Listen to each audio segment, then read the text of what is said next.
Hello, hello. My name is Callista, and welcome back to Pillars of Eternity. In the last episode, I did some buying and selling off screen, just as I said I would. Our inventory is looking a lot empty. Okay, well, not down here, but like in armor and weapons. Yeah, our inventory is looking a lot lighter. The person who's had the biggest upgrade, hands down, is Adia, because I went ahead and I purchased something from Dunstan. I grabbed Heldrick's coat. It cost me $4,000, so Adia better be grateful. He better be grateful for what I've spent. Now, I have pulled up a guide for leveling Pallegina, so let's get that done. Now, I'm gonna cut through this a little bit. You're gonna see what I do, but yeah, I'm probably not going to be talking much because I'll be looking at the guide, so be right back with you.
Okie doke, and that is Pallegina, done and dusted. Same thing for Durance, Adia, Aloth, and Ximena.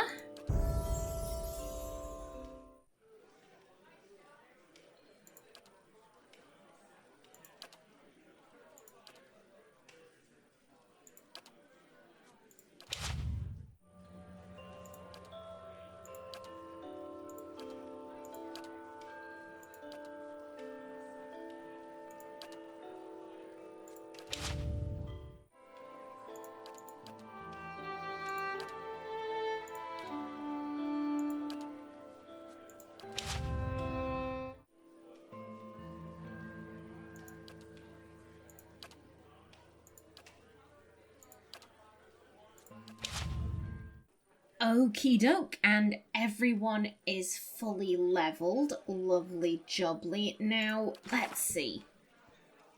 What do I want to do today? I think... Yes, we need to go speak to Agosti, because literally he's just across the street. And then I'm thinking we're gonna go and try and find that stolen scroll. That's what I think. No, we don't need to go through there. This way. Yes.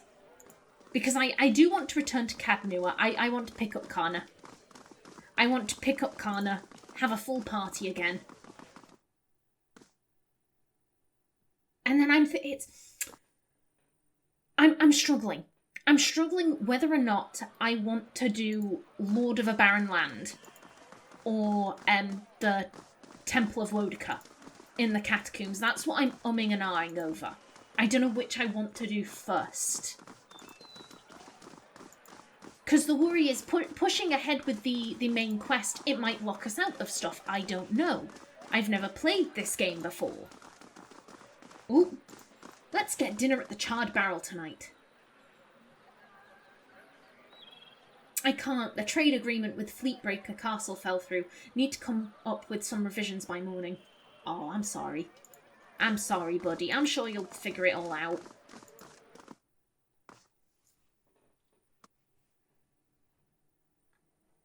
Now then, Agosti. Who is that? Yes, you. Ambassador Agosti, I would speak with you on a matter of some urgency and great importance. Sighing as though remembering some heavy burden, Vicent crosses his arms before replying. Pallegina, if this is the same matter we previously discussed, I doubt I will be convinced any more easily. Okay. Ambassador, please hear her out. Diplomatic. Quit stonewalling and pay attention for once. Aggressive and passionate. Remain silent. I mean, this is none of our business. Ambassador, I implore you to take a step back and look at this again. Ambassador Gosti holds up his hands and cuts Pallegina off in a strident tone. Enough. We're not going over Defiance Bay's animances again. The Duke's spells, desires have not changed since the last time we spoke. If you haven't heard, word of your insubordination has already found the ears of the Duchessa of Brigipe and the Duke of Salona. There are murmurs that you cannot be trusted to fulfill your duties. Must this talk reach the shores of Spirento? Pallegina's aggressive demeanour drains to a state of shock and worry, but she remains silent. If it makes any difference, Ambassador, I'm already looking into the matters Pallegina has spoken of. I don't know what she's talking about.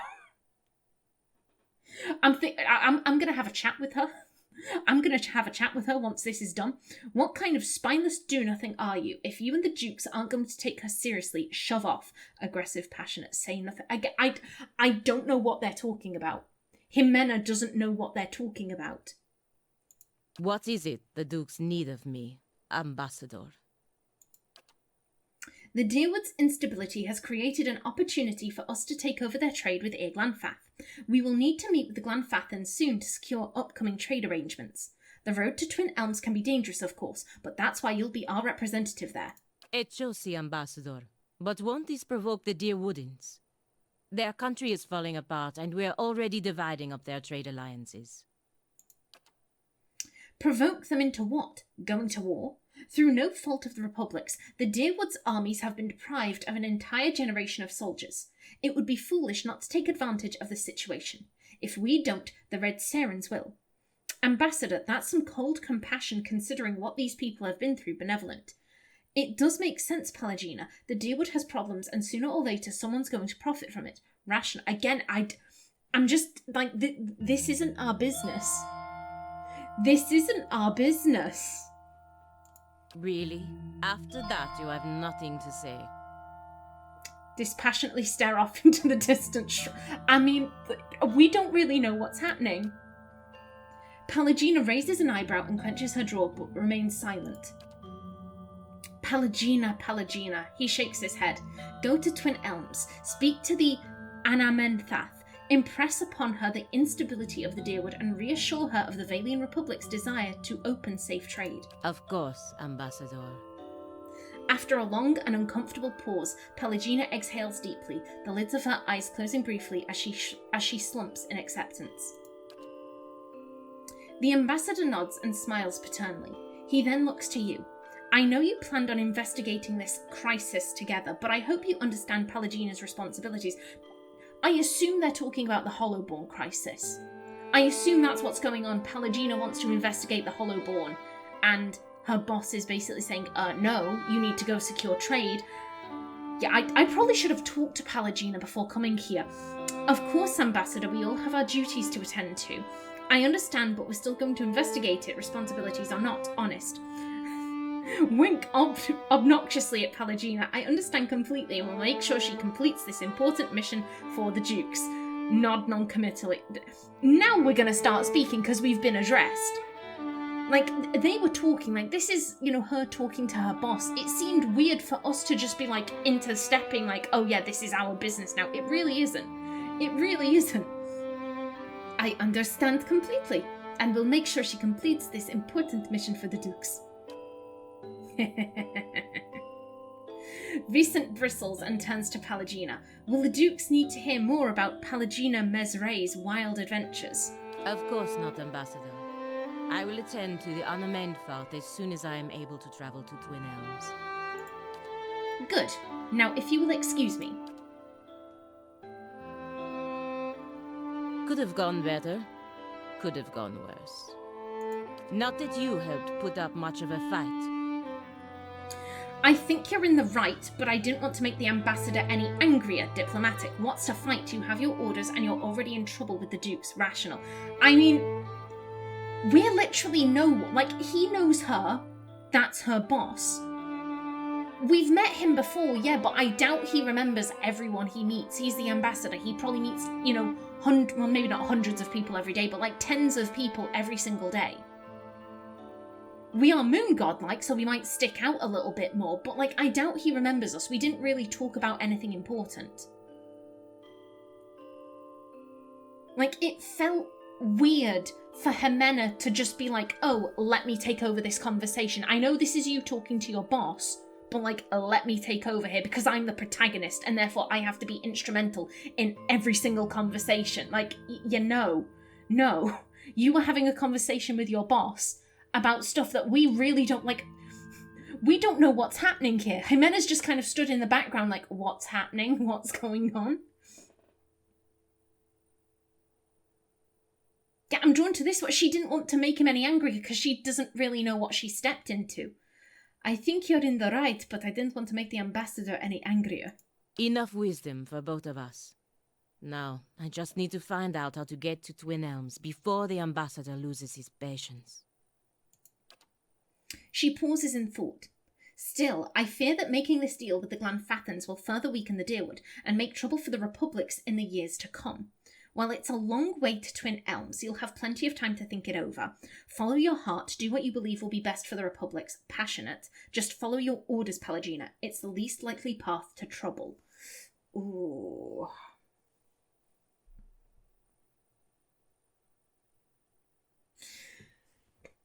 So what that guy was saying, it wasn't a kind thing. Let's screw over the Dyrwood. But again, it felt weird that Ximena would be like, oh, how dare you do something that'll screw over a bunch of people. Ignore my history where I screwed over a bunch of people for profit, which is what you're doing, screwing over people for profit. Like, it felt odd for her to have a go at him for doing stuff that she's been doing. Of course, he's doing it on a much larger scale. Ximena has never fucked over a country. She's never fucked over a whole country. Yes, she's fucked over multiple people in one town, but, like, she's never done anything that big. Like, it feels weird for her to have a go at him for doing stuff that she's doing, just bigger. Like, what he's doing, it's not necessarily, a kindness. It's very unscrupulous what he's suggesting. Again, but Ximena also screws people over. Ximena also screws people over, just on a much smaller scale. I don't think she has any opinions necessarily. She feels for the Dyrwood, she feels for the people of the Dyrwood, people like Oda. Like, how do I put this? Ximena doesn't really care about the Dyrwood as a whole. She cares about individuals. She cares about what happens to Oda. Oda really touched her. I think Oda would have really touched her. Kalisha's sister in Gilded Veil, she cares about what happens to her. Didn't stop her from lying to her, but still. Like, she cares about individuals. She doesn't necessarily care about what happens to the country. Like, I think if they were to have like a full-blown conversation, like, oh, Ximena, don't you care about what happens to the Dyrwood? Not really. Don't you care about what happens to Oda? Yes. Yes, I absolutely care about what happens to Oda. Ximena is more small scale. She doesn't necessarily think about the bigger picture. She would care about what happens to the Vailian Republics, though. Because that's her homeland. Of course she cares about her homeland. She loves her homeland. She didn't leave because she wanted to. She left because she had to. Now, here's the thing. Ximena doesn't have a head for trade deals. This isn't her world. This isn't what she's used to. This apparently is what Pallegina does. This is her realm. I think if Pallegina has a sense, it's like Ximena has a sense for cons. She looks at people and she's able to say, oh yeah, this con will work for you. Oh, no, that con won't work for you. Blah, blah, blah. Like, she has a feel. She has a feeling. She has a vibe. And if someone were pushing Ximena like, hey, do this job, and Ximena's thinking, I don't know. I'm getting a bad feeling about this. Yeah, on the surface, everything's going great.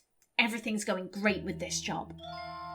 but I just have a feeling that this could fuck me over in the long term.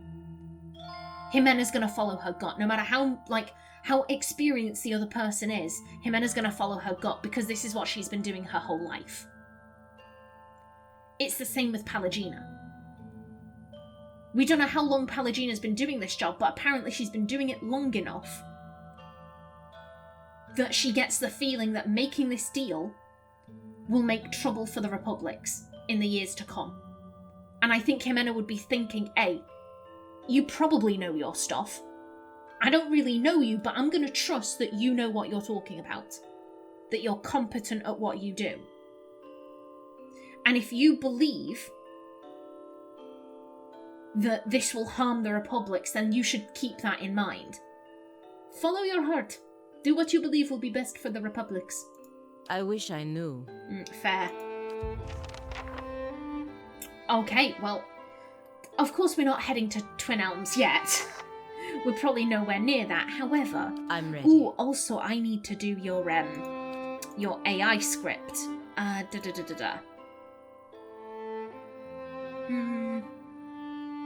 We could use her as support.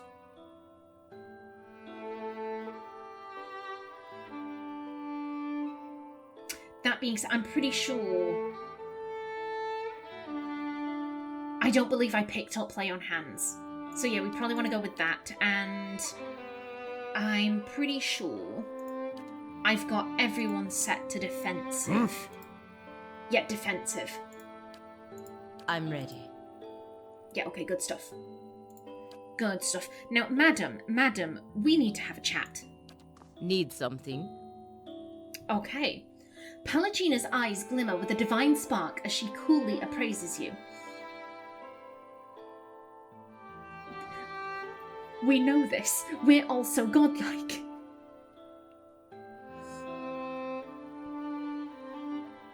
I mean, we're going to ask where she's from, and we're going to say that wherever she's from is a place that Ximena hasn't visited, and then we can ask this. Where in the Vailian Republics are you from? I was born in a fishing village near Bijape. Her brow furrows, her golden eyes looking away as she searches for a lost memory. Can't remember the name.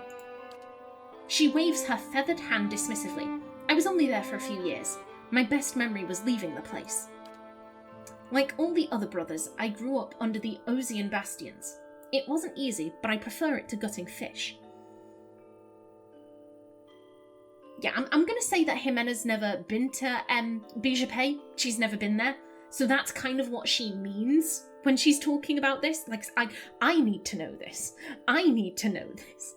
Because it's part of Ximena's backstory. But, like, Ximena means where you come from. Whereabouts you came from. Like, where you were born. The Ozian bastion. Like, what do they think over there? How do people in the Vailian Republics feel about the godlike? Like with anyone who's different. Most people are curious or afraid. And if they're afraid, she shrugs. They get angry. They want to make sense of the world, and people like me can be confusing. And believe me, people are easily confused. Her tone becomes more serious as her voice and her gaze drift off. After a long moment, she looks back to you. We all have to protect ourselves no matter where we are. Being different means always looking over your shoulder, no matter what company you keep. Yeah, this would... Again, Ximena is a godlike. She has lived for many years in the Vailian Republic. She'd be nodding along in agreement. She's clearly godlike. She's got feathers. I'm assuming she's probably a godlike of Hylia, because she's all about the birds. I don't know if Ximena would necessarily have met a Hylian godlike before. You're one of the godlike, aren't you? She lets out a small laugh. That's what they call me, yes. I've never met a god, so I don't know what they're like. I can't say why everyone else presumes to understand why I was born this way. Why are you concerned about animancy in Defiance Bay? People look at the Republics as a nation of traders. We do engage in much commercial trade through Defiance Bay, but the greatest value we have found is not written on a ledger line. It's intellectual wealth, the ideas that we exchange. The Dyrwood and the Vailian Republics are the world's leaders in animancy. See, I was right.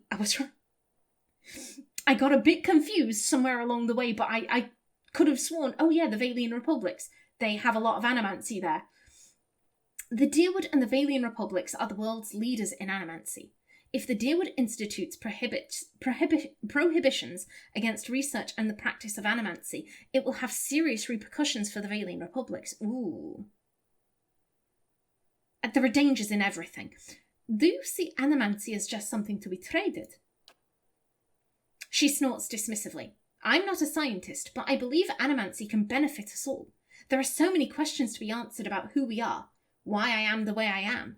If we can answer them, maybe we can make life better for everyone. I'm not going to lie, I wish there was some, godlike specific dialogue, because we're playing I was going to say moonlike then. We're playing a godlike.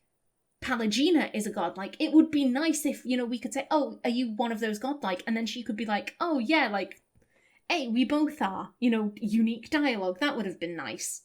Ah, well. I think Ximena just wants to see Pallegina's opinion on this. Don't you think there are dangers in animancy? Of course it's dangerous, but we who live in the Eastern Reach, we are the children of pioneers. We sort out the danger. She nods her head decisively. This is why all of the best research must happen in the New World. Let's talk about something else. The membranes of Pallegina's golden eyes slide out and back as she softly nods. I was wondering about your order, the Brotherhood of the Five Sons. Pallegina nods softly.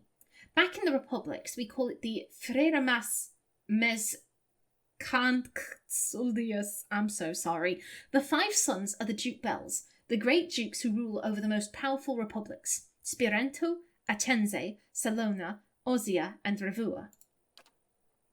The Duke's bells keep the republics moving forwards, keep us at the forefront of trade and technology, keep us strong against our rivals. We brothers are sworn to aid and protect them for the good of the republics and their citizens. What's everything? Everything is great about the Vailian republics. You say brothers, but my breastplate bulges in the wrong spot? She cracks a small grin. I may look like a woman and sound like a woman, but yes, I remember this. Under the Vailian law, Ximena is neither male nor female. Godlike don't have gender in the Vailian republics, which I found very interesting. But my breastplate bulges in the wrong spot? She cracks a small grin. I may look like a woman and sound like a woman, but according to the Republic's laws, I am not. What they call godlike, people like me, we can never bear children, so we can't be real women, for what that's worth. Most women in the Republics, if they can't bear children, it's like the sun has set on their lives. But what it's worth to me, freedom. The Brotherhood has a prohibition against women entering, but I was allowed. Many resented the decision, but I learned long ago not to care. I wanted to ask you something else about the Brotherhood. Pallegina nods sharply. How does that work? With 5 dukes, they can't agree all the time. She throws her head back and laughs. Of course not. They argue endlessly in the Sangreta Ducala. The Brotherhood is forbidden to take sides in their debates. Not that I'd want to. I'd rather risk life and limb fighting the Republic's enemies than listen to the droning lectures of the Ducal Congress. Our loyalty is not to individual dukes, but to the dukes as a whole, to their collective will and resolutions. We follow the mandates of the Ducal Congress. The individual dukes direct us, but they have an understanding of how we are not to be used. I wanted to ask you something else about the Brotherhood. When did you become a brother? I joined the Order when I was very young, only 6. I did not pass my final examinations until I was 20. It's not something I ever expected to happen. Pirates attacked the town where my family lived. It was not uncommon when I was young. They were more of a nuisance than a real threat, but they were persistent enough that the Duke of Ozia saw fit to send the Fremas to deal with the threat. I was enamored with the idea of being one of them. I didn't even know what it meant to serve a country then. I didn't really even know what the republics were. I was just a little girl. But maybe I wanted to be them because I saw how people celebrated them. I saw how people thanked them for what they did. Most of all, I saw how they left. Left this place that felt like a prison to me. So how did you wind up joining? My father resented me and my presence. When he learned that the Brotherhood accepted my kind because we were not considered women, he asked if I could be traded in exchange for taxes he owed on his land. The recruiter believed that having a godlike among the ranks would be prestigious, so he accepted in spite of my physical limitations. Yeah, this would be very different from what Ximena is used to. Her parents saw her as a cash cow. They didn't exactly love her in the way that regular parents did, but they loved what she could do for them. So in a way they treasured her. Again, not like a parent would treasure a child, but in a way that someone might treasure an object. Why did your father resent you? Because I was born different. But more than that, because the birth hurt my mother. It left her unable to bear more children. She weakly shrugs her shoulders. It's why my father traded me to the Brotherhood. My mother, she was a different sort. Kinder, more forgiving. She did not blame me for being what I was. But when my father looked at me, he saw his family line ended. He hated me for it. That's strange. Our lives are strange.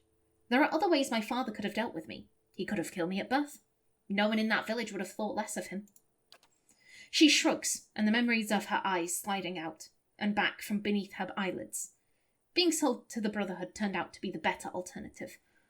I wanted to ask you something else. I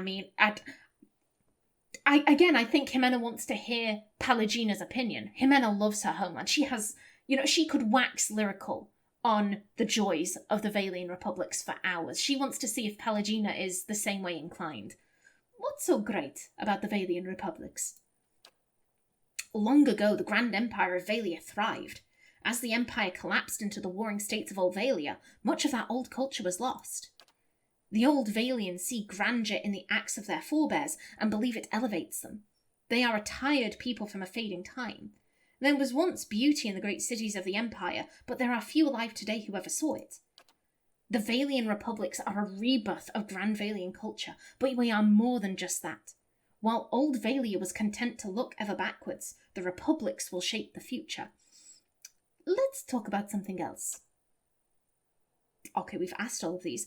I'd like to know your opinion on something. Okay, she nods her feathered head sharply. Ask and you will know. How do you think things are going? Okay, diplomatic 1. I'm glad you know how much can be gained from diplomacy. In the Brotherhood, we are trained to keep our physical strength in reserve and use wits and words to navigate our way through most conflicts. She raises a feathered finger to emphasize her point. There will always be a time for a war, but I'm glad to see you have the restraint not to succumb to the desire every time the opportunity arises. You've spent a lot of time in the Dyrwood. What do you make of it? It's not the Republics, but the Dyrwood is one of our closest allies. We trade more with the Dyrwood than any other nation, and we have no greater ally in supporting animancy research. Pallegina shakes her head slightly. Still, I do not understand the Dyrwoodan obsession with revenge and feuds, nor the widespread hatred of Orlans. The Orlans from Glanfathans fight for their homes and their culture, as anyone would. They fight dirty, but I would too if all my enemies were twice my size. Do the Republics view the Adir Empire as a threat? We used to view that empire as a threat. Since the revolution in Dyrwood, the Republics have benefited from the shield that the Dyrwood provides. It's another reason why I fear the fall of the Defiance Bay. If the Dyrwood is weak, Adir will surely test the Republic's dominance in the Eastern Reach. Ooh, good point. But this is something that Ximena would not have thought of. Again, Ximena doesn't think about, the Vailian Republics as this, grand empire. She loves her homeland, but she's not thinking about this stuff. It doesn't come natural to her. All of her worries are very small scale. So this is a good point. What do you know of Rawatai? They've done impressive things with cannon and artillery, and some of their ship designs are interesting, but they shout too loudly over minor accomplishments. She smiles softly. No one seriously questions that the Republics control all sea lanes in the Eastern Reach. Let's talk about something else. Okay, farewell. Good chat. Sure. A good chat, Pallegina. Yes. Yeah, everyone. Yeah? Okay, very interesting. Very interesting. Sure. Now, I know I had a plan. I can't remember what it was. It was the Parable of Wheel, I believe. Yeah, that's for, like, that's a long-term thing.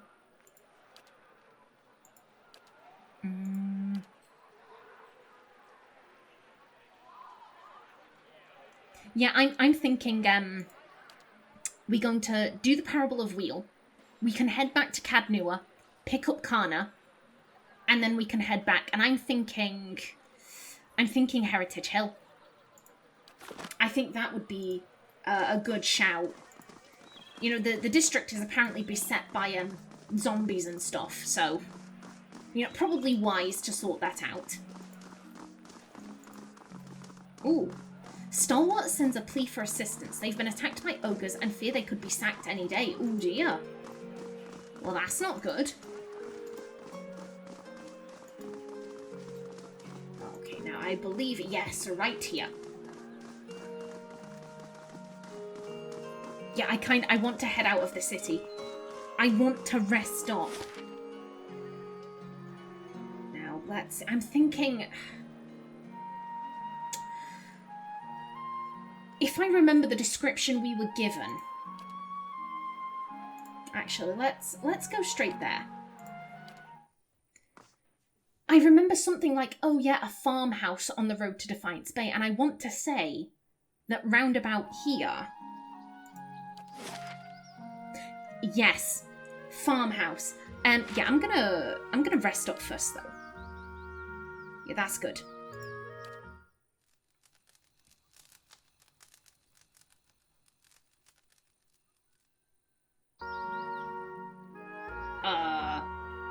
Okay. You awake to see Durance, his staff held in both of his hands before him. A flame flickers at its top end, casting long shadows across his face as he stares in contemplation. Still, for all the light of the fire, your eyes can't focus on him.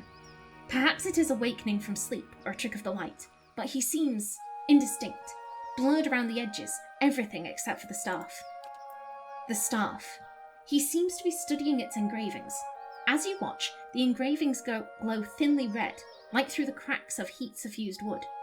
The lines stream like molten metal, burning along the edges of his staff, then branch out in an intricate series of fiery veins, bunching thickly where his hands clutch the wood, pulsing as if a heartbeat. As you watch, the veins spiral into a dozen separate circles that spiral again until they are arranged in a circle of their own. They pulse, wait, and all is strangely silent.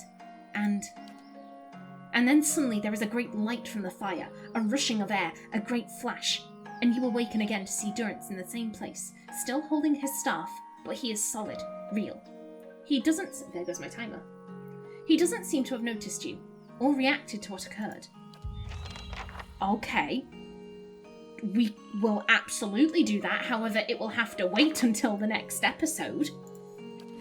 Now, first things first, let's have a read. It's Narsatak Poetry, a compilation. The Expedition. I move. There is no compulsion. It is not a need. But something pulls. I cannot deny its draw. The white wends out past my vision. Its fierce eyes watch me as I move. The wolf tracks my step, a silent companion who will not join. All is blank. The pale expanse lies before and behind. I search. The miles pass and still my feet move. My hunt continues unabated. The landscape returns my gaze unaffected by my presence. The snow falls, needles driven by the wind. Its cold teeth bite my skin. The snow gathers, its hands around my feet, a fierce opponent who will not relent. All is white. My journey continues. I travel. I can no longer stop.